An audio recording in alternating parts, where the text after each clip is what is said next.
Latest show on Earth is coming to town. Great job. Yeah, thanks. That was tough. They will have 7 shows next weekend at the Greensboro Coliseum, and they're inviting us to join them. Well, joining us now is Lauren Irving. She is a host for The Greatest Show on Earth, and when in performance mode, she is better known as Aria. Good morning to you. Good morning. We are so excited to learn more about this. So I hear there are some new acts and performances that people can see next weekend. Tell us more about those. Yes, well, we are so excited to come to Greensboro, and this is the only city that we will be performing in North Carolina. I mean, so a huge turnout I'm expecting, and I'm so excited. So for the acts that we have, a lot of people know about maybe the trapeze or the high wire, but it's done in a new way that has never before been done or performed. We have a crisscross trapeze. So instead of just going front to back, we have side to side. So essentially they're going in a cross formation, and it's unbelievable. For the triangular high wire we have, they are, instead of again doing just a traditional front to back high wire, they're doing it in a triangular form. So they're doing tricks and feats that are very dangerous, but again, why not add another element and add something else that you normally don't see? We also have a lot of technology in the show. So there's LED screens that line the entire center of the stage. They enhance whatever act is going on at the moment. And we also have cameras that follow us around. So there's 2 halo screens that display what those cameras are following us and showing us and everything like that. They are able to capture, let's say, our faces. You can see someone's foot on the high wire. You can see someone do a BMX trick up close. There's just so much, and I'm just excited for everyone to come out and see it. Very modern, Aria. That's very, very cool. This is not your parents' circus, ladies and gentlemen. No. We've been showing some video as you've been talking. It's very colorful. There's a lot going on in some of the video elements that you mentioned. I've noticed a trend of circuses to lately get the audience more involved. How do you guys do that? Yes, well, I think that with this new generation that has joined us since, we took a bow for a little bit, we're back. There's been a lot of, social media interaction. So let's say if you're scrolling like on TikTok, Instagram, something like that, all the information is just in and out. And so that's actually how the approach of the show is. It's very fast. Once the lights come up, it's nonstop. We have intermission, and then we're right back at it. I know that for some acts, we specifically wanted to involve the audience in, let's say, a song. I know me and Styx specifically, we create a song with the audience every show. Each act, because it's not so far away, we're able to just have moments where we just simply look at the audience, invite them to clap along.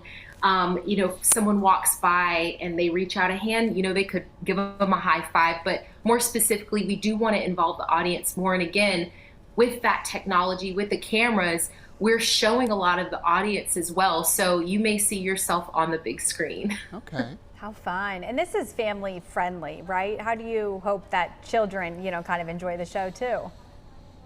Yes, it's family friendly, and we say for children of all ages, but that's the truth. I mean, I remember when I was a little girl and I came to see Ringling for the first time, and how I felt.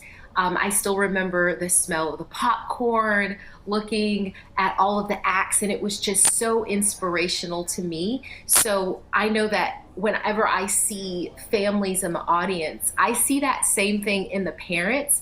But what's beautiful is to see the children's faces. I mean, this is something for them that a lot of children didn't have because we're back now, so they've grown up a little bit without having the opportunity to be, a part of that Ringling tradition. So it's exciting to see people, with their grandchildren and their children, aunts and uncles, all of the family coming out and just, reigniting that feeling that they felt and passing on this new tradition to this new generation.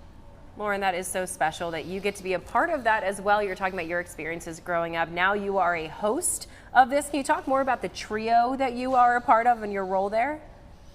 Yes. So I am a part of a trio. We are the show guides of the show. So I play the role of Aria, and I'm the vocalist. And again, yes, I host. I get the audience involved in creating a song, just having fun.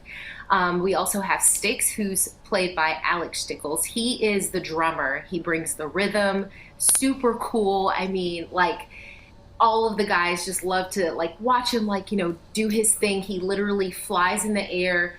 There's fire in his act. I mean, it's wild. Then we have Nick Nack, who is played by Jan Dam, and he's like the soul of the circus, he is the funny bone. He's what he brings, like that kind of essence that is that more traditional aspect. But the three of us guide the audience along on this journey of inspiration. And also within the show, we guide Wesley Williams along. He is the record breaker for the tallest unicycle in the world. So he rides a 34.6 foot unicycle in the show, over 3 stories high. It's incredible.